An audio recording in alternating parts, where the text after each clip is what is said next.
What is up, Who Dat Nation? Welcome back inside another edition of the Straight Up Saints podcast presented by DraftKings Sportsbook and Maker's Mark. The Saints fall to 1-1 on the season, losing to the Buccaneers in a very frustrating manner. We're going to talk about what went wrong, and there was a lot that went wrong for the offense, whether or not they can actually fix this thing, because that is 7 of 8 quarters of bad football on the offensive side of things and how they look moving forward. All that coming up right here on the Straight Up Saints podcast. You're listening to the Straight Up Saints podcast.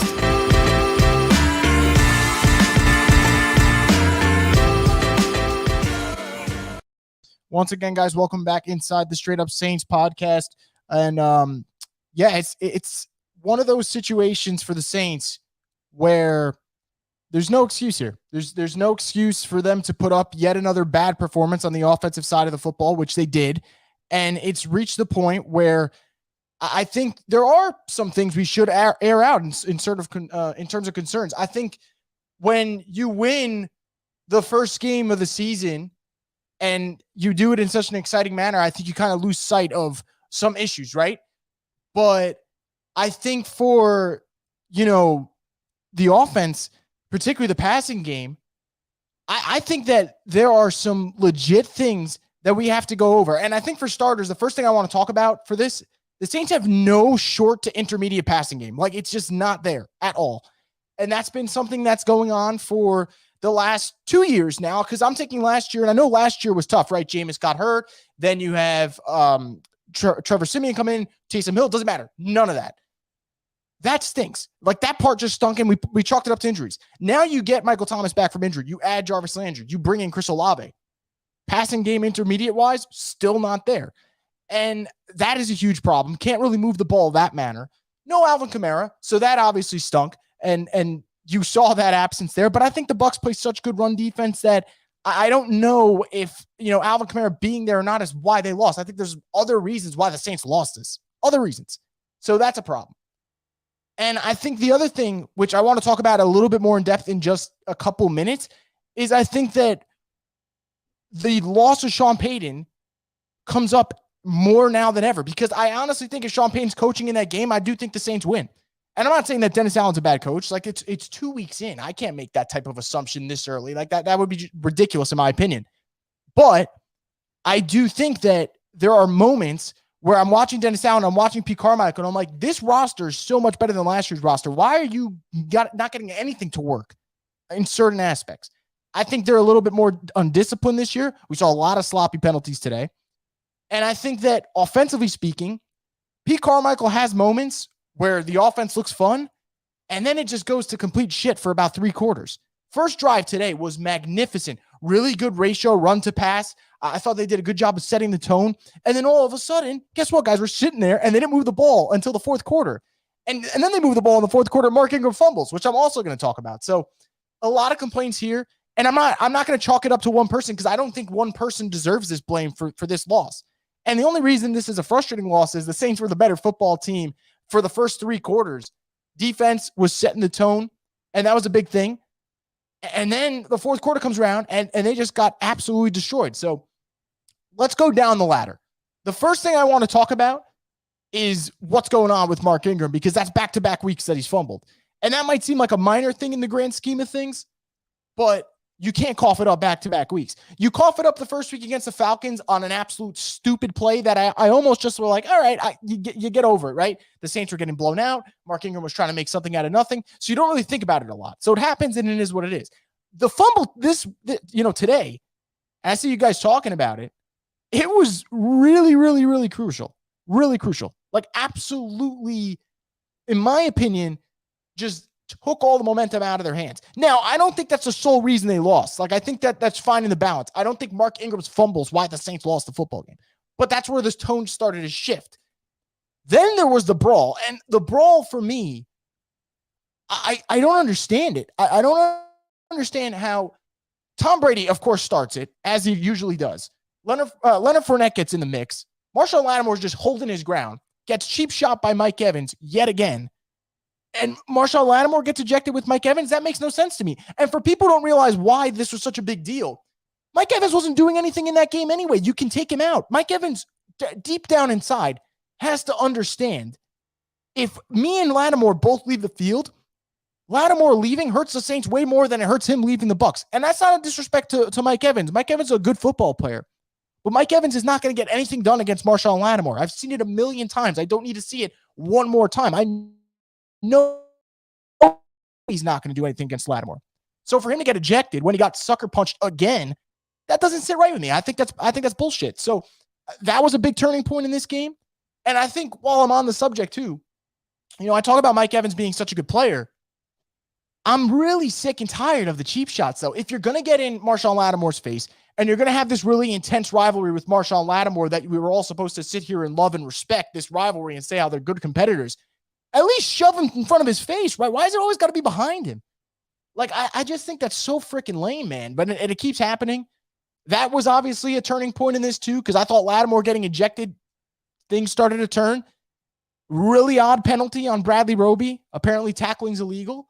That play really frustrated me because Cameron Brate lowered his helmet, embracing contact. So Cameron Brate knew he was going to take a hit. He lowered the helmet. He got ready. And then guess what? Flag for nothing, for a routine play that you see 10 times in each half of a football game. So that was frustrating. And then it's 10-3. And I thought Jameis just pressed big time, like absolutely pressed. And I know that like a lot of people are going to tell me, well, Chris, he was hurt. And he was hurt. And by the way, this is not a knock on them. Football players are so freaking tough, man. If I have my back, you're not seeing me for about a couple months. I'm going to sit and lay on a couch for, I don't know, now till December. And then in December, I'll make an excuse to why my back still hurts. Like, I get these guys are really tough. But early in the game, Jameis looked off. Wasn't hitting throws to Olave that he had. Looked a little shaky. Was really hesitant whether or not he should run for a first down or he should pull the ball back. And that's obviously not what you want. So that for me is frustrating.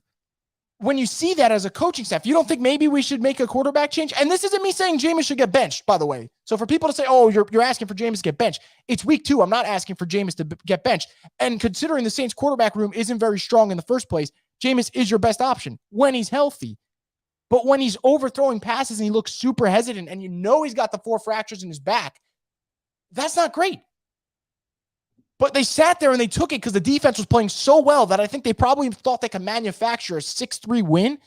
That to me is just so freaking stupid, man. And all offseason, I've heard this Andy Dalton hype, and Andy Dalton's looked pretty good. The defense was balling out. If Jameis wasn't ready because his back hurt and he was missing throws left and right, I'm pretty sure Andy Dalton 1 or 2 drives could have got them in field goal range to get your 6-3 victory that the Saints were trying to get, which is also absurd to me. And yes, I see the comments. And by the way, drop your comments on YouTube. In about 2 more minutes when I'm done ranting, I'm going to pull up the comments and we're just going to have a nice chat for the rest of this time. We're going to let it all air out. But I do see the comments. I do agree. A healthy Jameis is their best option out of the quarterbacks on the roster. That is not a question. But there was no point where Jameis Winston looked good today. And that's not me shading him. He just didn't look good today. It was probably, I thought, his worst performance he's had in the Saints uniform. And I think, unfortunately, whether it's the injury, whether it was the score, whether it was internally, he forced and pressed a lot. And we saw that all day, especially in the fourth quarter. Because if I look at how Jameis has played with the Saints for the last 2 years, which is not that many games, unfortunately. I think it's only 9, I think. And we really haven't seen that from him, right? Pressing, bunch of throws. Like he was taking what the defense gave him early. Then the offense wasn't clicking. And then he pressed. So that was unfortunate, and that was a problem. Now, the coaching staff, the 12 men on the field penalty, I don't know what the hell that was. Like I said, watching Jameis struggle all game long and not thinking maybe Andy Dalton should come in, especially when you can make that move and no one's going to be like, oh, is there a quarterback controversy? No, your quarterback's got a broken fucking back. Like you can make a switch. It's not that big of a deal. So I thought that was boneheaded. I think that there's a lot of sloppy penalties that they make that's an indictment on the coaching staff. Now, again, it's only week 2. You can clean all these things out. But that's what I'm just kind of seeing right now. I'm seeing some things from this coaching staff that I don't like. Now, defensively, without Paulson Adebo, you were dominating the Bucs for 3 quarters. I love that. I absolutely love that. And you're seeing progression, man. Pete Werner looks like an absolute stud. I thought Demario Davis played really well today, which we needed because week 1, I didn't see it from him. And I said, hey, that's probably because he didn't get a lot of, time in the preseason. Well, now we saw him today look like Demario Davis of old. So I was really happy about that. I thought Alontae Taylor looked excellent in the limited snaps he got. And honestly, I think Alontae Taylor looked better in the limited snaps he got today than Bradley Roby's looked at any point through the first 2 games. Like, I think Alontae Taylor's got to start getting more playing time. I think he looks really good. So this is a team that I finished week 2. I feel 75 times better about the defense today than I felt last week, and last week was a win. I think this defense is going to go back to being a top 5 unit, especially when Adebo comes back. But they got to get after the quarterback more. I mean, they can't sack the quarterback at all right now. That's a problem. But when I hear that and I see them playing well, that just makes me think they could be even better. They could be a dominant unit, right? They're not really generating a lot of sacks, but for most of the game, they had Brady and the Bucs held to 3 points. So, and again, without Adebo, who was the star of training camp. So the defense will get better, but the offense has been bad for 7 out of their last 8 quarters. And I don't know if it is a coaching thing, a quarterback thing, a mix of both of them. Obviously, the O-line's not very good either, but it's a damn shame that a passing attack that has Michael Thomas, who looks like Michael Thomas, Jarvis Landry, who looked great last week, and Chris Olave, who was getting open every single snap today. How are you putting up 3 points before garbage time? Because I don't want to get into the garbage time numbers because I'm so sick of garbage time. I don't care if it was the Breeze years or now. Like, it's garbage time. Sometimes it's not garbage time because you still have a fighting chance. But when the score is 20-3, it's garbage time. Like, there's 3 minutes left. That is garbage time. I don't want to go into those numbers, but I don't know if it's urgency or stupid play calling. And I said it last week. I thought the play calling was predictable. It looked predictable again this week. There was a moment where Mark Ingram was in the backfield and Michael Thomas was the only wide receiver flexed out wide. Everyone knows they're going to run the football. Also, I'm a big proponent of using Taysom Hill on QB power, but at some point he's got to throw the thing because everyone knows he's running the football. Predictable. Those are the type of things.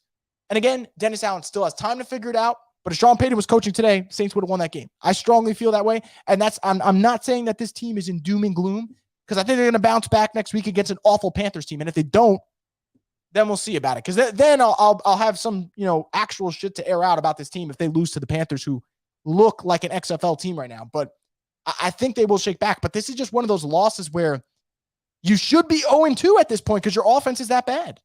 And thankfully they're 1-1. Like, it feels almost like they're playing with house money because they're 1-1 when they should be 0-2. So I think it's like taking off the blinders and realizing what's going on and trying to reassess. So we'll kind of see here. Now, I'm kind of done ranting. If something else comes up to me, I'm going to pull it up and I'll talk about it. But for now, I want to get into these comments that you guys dropped in on YouTube, which are presented by Neutral Vodka, Real vodka, real juice, refreshingly simple. The Straight Up Saints official seltzer sponsor, Neutral Vodka. Let's get into the first one that I see here. Not trying to overreact or anything, but when is Andy Dalton starting? Look, if Jameis Winston's back does not heal like in a manner that is fast enough and I guess helpful enough for the Saints, I don't see the problem in playing Andy Dalton for a start or two. Isn't that why you got him? Like, for people who think if I make that comment, it's like anti-Jameis. It's not anti-Jameis at all. I'm anti-playing injured players who can't produce if that's the case, right? Like, Jameis has to start next week and play bad for me to say that is definitely what's going on.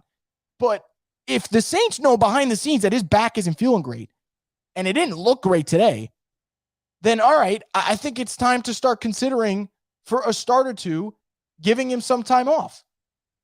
I don't think there's any shame in that. And Andy Dalton's the type of dude you can start and then take him right out when you need to. There's no quarterback controversy for Andy Dalton at this stage in his career. So I think that was a big problem.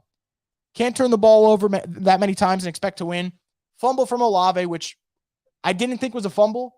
Last time I was told the ground can't cause a fumble, but I guess it could cause a fumble if you play for the Saints. Like, that's what I've learned from that. But fumble from Olave, fumble from Ingram, which is just devastating. And then the 3 picks. You can't have more turnovers than interceptions going into more turnovers than points going into garbage time. That's a terrible formula. Alontae Taylor over Roby moving forward, whether he's outside or in the slot. Start Dalton next week and do not pay Marcus Davenport. He's been a ghost for 2 weeks in the contract here. All right. I do agree with the Alontae Taylor point. I think Alontae Taylor balled out today in limited minutes. And I was so impressed because Tom Brady was targeting him early, as he should. It's a rookie first game against Tom Brady, first real playing time at corner in an NFL regular season game. I think that was the right decision there. So I was very pleased with the way he played. I really was. I think that he stepped up to the plate and he did a great job. So I agree with you on the Roby point. Dalton, again, I'm going to keep saying it throughout this week. How does Jameis's back feel? If his back feels like shit, you're going to get bad results. You're going to get bad results like that. That's just how it is. So we'll get into that. I do think when healthy, obviously Jameis is the best option. I don't think that really is a discussion because I think there's the upside there that you don't get with Andy Dalton, which we saw that upside on display last week. But if you're battling through pain, it's tough. Ingram fumble killed their momentum. Yeah, it did. It did. And yet it killed their momentum. And I still felt like they had multiple chances to win this game after that.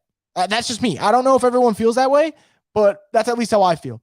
I think that this team had enough chances even after the fumble to make a game, and they didn't. Pete Carmichael is in over his head. Should have given him an innovative young coordinator a chance as OC instead of Sean's play card holder for the past 15 years. Yeah, I'm not going to be patient with Pete Carmichael right now because he's been here far too long. The Saints have more than enough weapons, and there just shouldn't be this horrible, stale offense right now. There just shouldn't. So I'm not going to give him that much time.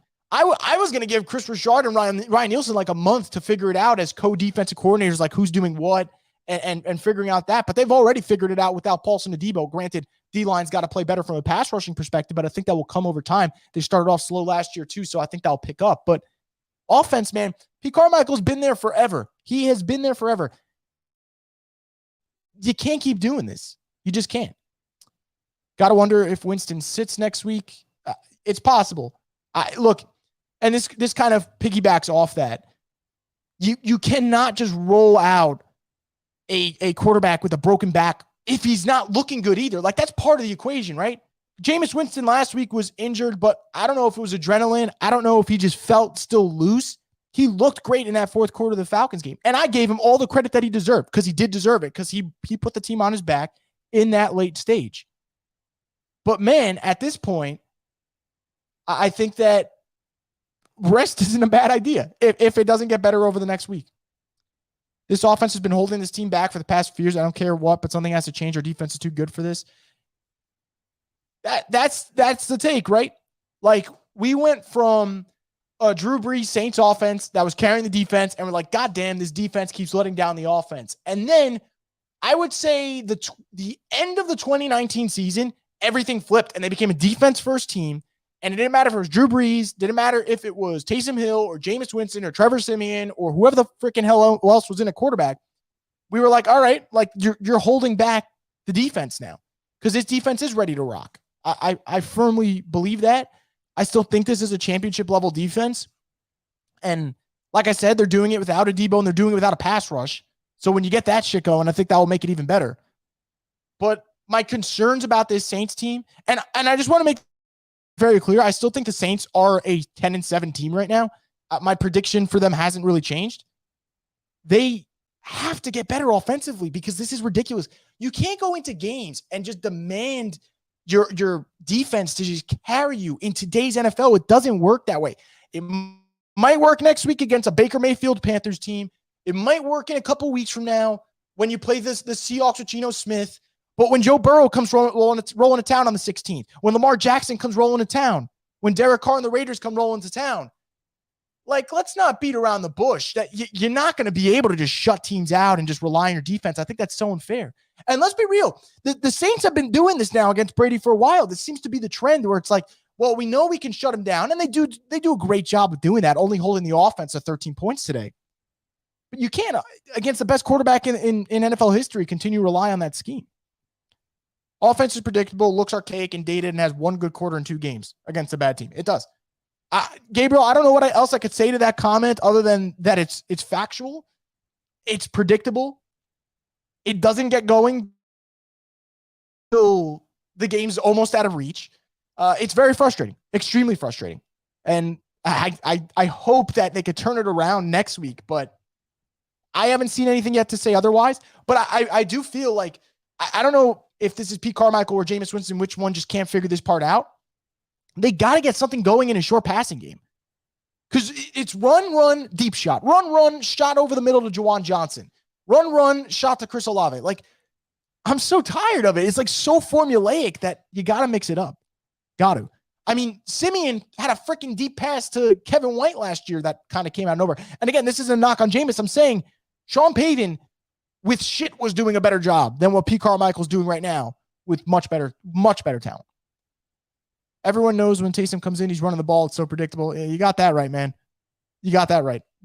They are running an offense that everyone and their mothers knows what the next play is going to be. And then when it doesn't work, we got to sit here and act shocked, which I keep doing. I don't know why, but really impressed with Pete Werner today. Was all over the field, clearly taking a big jump in year 2. I'm glad you mentioned that. Pete Werner was the standout from today in the sense that, like, I was always with you guys on this in this regard. If the Saints could keep Pete Werner as a starter and also keep Quan in a backup role to give you that depth that you like to lean on if you need it, that was always the ideal scenario. But once we knew that wasn't going to happen, right, Quan was going to get a better role with the Jets, and it just didn't work out.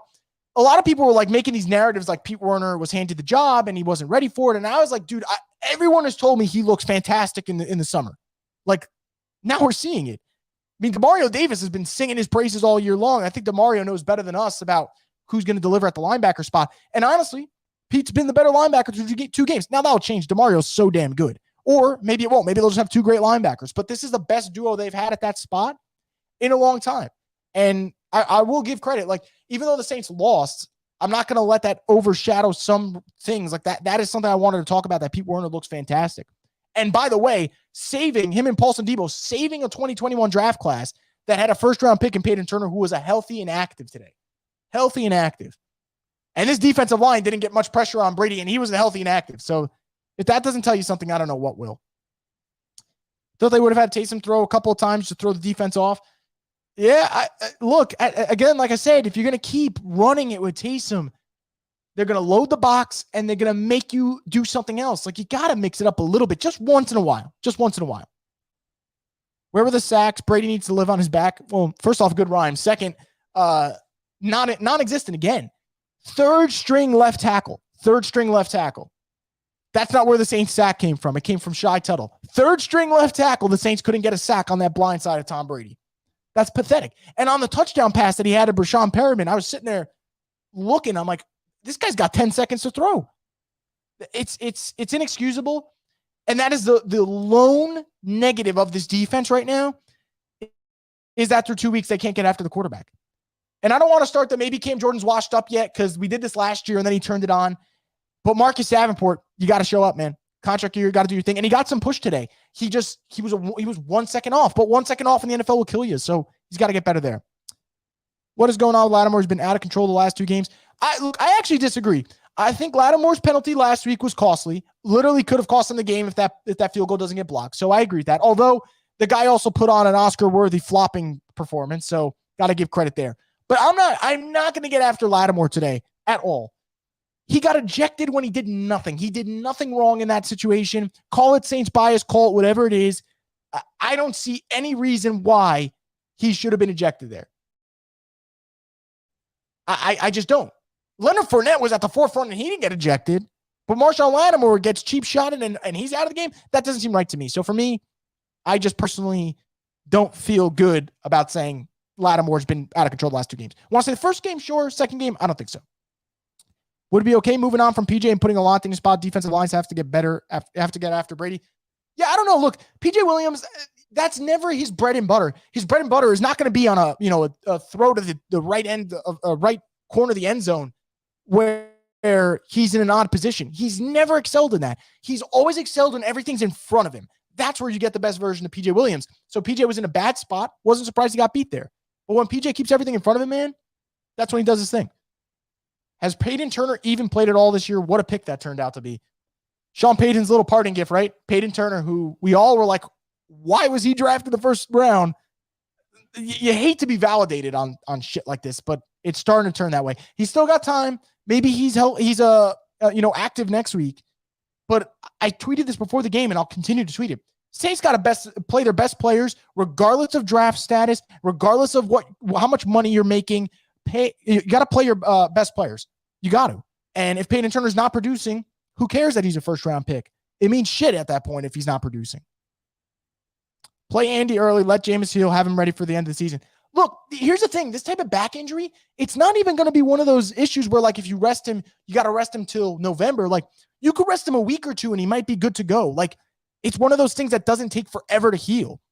So that's all I'm saying. Like, don't get me wrong. I want to see him in, right? I want to see Jameis in because I think he gives him the best chance to win when he's healthy. But if he's not healthy, we can't go through this endless cycle. And also, if Andy Dalton comes in and Andy Dalton struggles, then all of a sudden, guys, we have a pretty good culprit as to what's the problem offensively. Because if the quarterback who's good at deep passes and has good arm talent can't get it going, and then the quarterback who's more of an intermediate, savvy veteran can't get it going, then all of a sudden, you got to look at the play caller and be like, can the play caller get it going? And that's where we lead to our next thing. So I think that for me, it's not the worst thing in the world. I find it odd how little we're seeing Hardy in any of these deep ball packages. It's odd, but Olave was open for, 75% of the deep targets? He was open. Some overthrows, some missed timing. Then the one that they hit, he ends up fumbling. I get what you mean. It's weird that Hardy hasn't been used, but I think Olave's got this, man. I think he's got it in terms of the deep things. So I think that, I would keep going to it. I think Olave is going to get his eventually. He's due for a huge game. I mean, if he gets hit in stride on the plays that he was open today, he would have finished his game with 100 plus. So I think you got to keep going to the well. Offensive play calling has been awful. Dennis Allen and Pete seem so out of sync. It's crazy. It's early, but Pete looks extremely outdated. Look, I want to see this healthy offense. Put Alvin Kamara in there, not week one. And do you struggle? And if you struggle, I've had enough because you can't. You just can't, dude. Michael Thomas is open every fucking play. I'm not kidding. I'm going to go back and watch this game, and I'll recircle it. Michael Thomas, when they do zone coverages, the dude is wide open every single time. Every single time. Chris Olave, open often today. Jarvis Landry, we know he gets open. Are you not calling the right plays? Is your quarterback making mistakes? Is your O-line just not blocking well? Is it a combination of all three? If it is, that's not great. Like, just stupid. Just stupid right now what this offense is doing. Criminal for them to eject Marshawn and not Fournette. You got that right. I don't understand how that went out. I just chalk it up to, refs and Saints and not a great duo. That's what I'll chalk it up to. Those interceptions, in my opinion, were out of frustration of 2 consecutive weeks play called don't get the ball moving down the field. Look, here's the thing, though. They were bad interceptions, like all 3 of them. So one was a force down the field. The other one was a pick 6 that was just a bad throw. The other one was an overthrow. Like, I don't know if they're out of frustration. I do agree that, when you get late in games and you're pressing, a lot of stuff does come out of frustration in the sense that, all right, things aren't going well. I feel like I got to make a big play. So you overcompensate. But I still feel like that's not a good enough excuse, though. And the reason I say that is I want to be fair, right? When Jameis balls out in the fourth quarter of the Falcons, I will be the first one here to say that he balled out. So when he does have 3 turnovers and all of them are in the fourth quarter, I got to say, like, man, he's got to be better. He's got to be better. So that's just how I feel about that. I wonder if Sue becomes even more of a must for this front offense after seeing the lack of QB pressure. I thought Ndamukong Suh should have been a must after last week. And I think that, honestly, after this week, maybe it is. And for a different reason, for your point. I thought maybe run defense last week. Now this week you're thinking about pass rush. So I think that is that's going to be interesting to see if they go do that. I would hope they do because I think they can use another defensive lineman to get in there because right now whatever they're trying to do isn't working from a pass rushing standpoint. But we'll see. We'll absolutely see. But this is one of those games that through the first 3 quarters, I thought the Saints should have won. And when the game ends, I still think they should have won because they played great defense for the most part. But it just comes down to when your offense isn't doing shit. What are you going to do, man?